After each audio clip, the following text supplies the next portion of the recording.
Sudah ada Pak Arianto Sutadi. Pak Arianto, selamat sore. Terima kasih sudah bergabung bersama kami di Kompas Petang.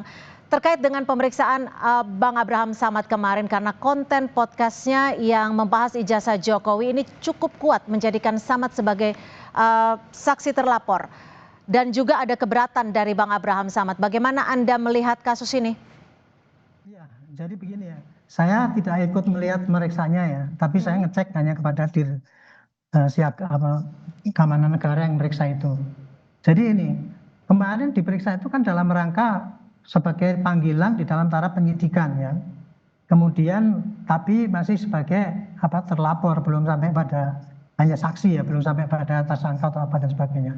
Nah, penyidik di dalam tahap klarifikasi ini sebetulnya dia pasti akan menanyakan dari bahan-bahan yang sudah dilaporkan oleh pelapor kepada penyidik. Dalam hal ini yang melaporkan bukan laporannya Pak Jokowi yang terkait dengan Pak Abraham Samad ini. Kan di sana kan ada 6 laporan itu yang dari Pak Jokowi, dan kemudian ada lagi dari pendukungnya Peradi Bersatu atau dan sebagainya itu yang ada laporan tersendiri. Isinya itu kalau yang dari Pak Jokowi itu isinya adalah pengaduan sebagai penghinaan ya, pencemaran nama. Tapi kalau mereka ini bukan pencemaran, karena itu bukan delik aduan yang disampaikan, tetapi delik ujaran kebencian.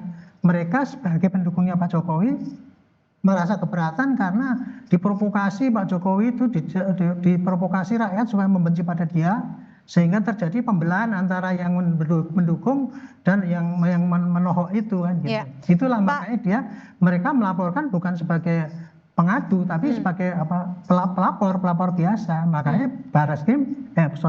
Polda Metro itu menanggapinya. Kebetulan ini menanggapinya digabung sama-sama ini antara laporannya Pak Jokowi dengan yang itu, yang tapi Pak Arianto, ya terkait dengan pemanggilan dan juga pemeriksaan terhadap Abraham Samad ini ada unsur mens rea-nya, ada unsur niat jahatnya menurut Anda? Jadi gini, ini kan sekarang lagi dipanggil sebagai saksi ya.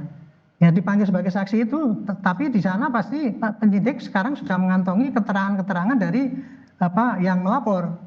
Yang melapor pasti menuduh bahwa ini ada sengaja Pak Abraham begini. Ya kira-kira tuduhannya ikut menyebarkan lah, karena bukan dia kalau yang menyebarkan itu kan Roy dan kawan-kawan itu kan.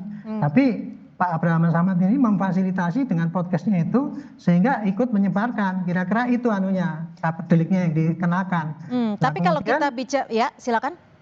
Ya, nah kemudian dari data-data yang ada ini, maka penyidik akan manggil Pak Abraham Samad.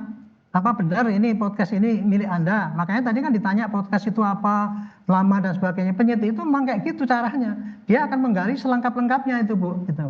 Nah tadi sebenarnya Pak Abraham Samad, misalkan dia keberatan dengan pertanyaan, dia tinggal jawab gini aja, tahu apa enggak. Kalau enggak tahu, jawab ya tidak tahu.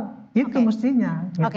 Tapi tujuan daripada penyidik itu adalah melengkapi daripada keterangan yang sudah disampaikan pada pelapor. Nah, nanti dari keterangan ini, Pak Arianto, tapi begini, kalau kita bicara soal podcast, sekarang kan juga memang podcast ini menjadi sarana ruang publik untuk melakukan diskusi terbuka. Dan itu tentunya dijamin oleh undang-undang.